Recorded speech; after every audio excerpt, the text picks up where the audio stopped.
لبيك اللهم لبيك لبيك لا شريك لك لبيك إن الحمد والنعمة لك والملك لا شريك لك. زمزم طعام بھی شفا بھی. حضرت ابو ذر رضی اللہ عنہ فرماتے ہیں رسول اللہ صلی اللہ علیہ وسلم نے ارشاد فرمایا زمزم کھانے کا کھانا ہے اور بیماریوں سے شفا ہے. زمزم پینے کا طریقہ اور آداب. حضرت محمد بن عبد الرحمن بن ابی بکر رضی اللہ عنہ فرماتے ہیں میں حضرت عبداللہ بن عباس رضی اللہ عنہما کے پاس بیٹھا ہوا تھا. اسی دوران ایک شخص ان کے پاس آیا. انہوں نے اس شخص سے پوچھا کہاں سے آ رہے ہو؟ اس نے کہا زمزم سے. فرمایا کیا تم نے زمزم ویسے پیا جیسے پینا چاہیے؟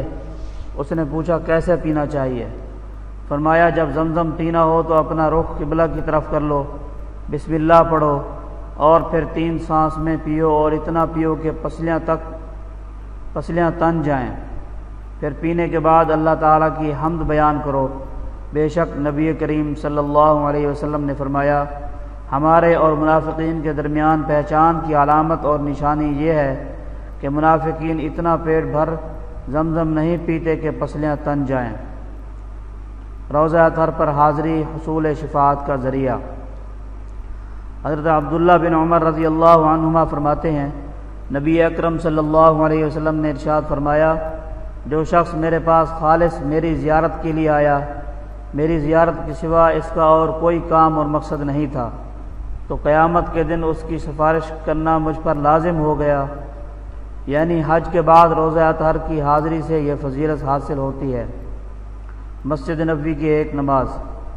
حضرت ابو ہریرہ رضی اللہ عنہ فرماتے ہیں حضور اکرم صلی اللہ علیہ وسلم نے ارشاد فرمایا میری اس مسجد یعنی مسجد نبوی میں ایک نماز دیگر مساجد کی 1000 نمازوں سے افضل ہے سوائے مسجد حرام کے.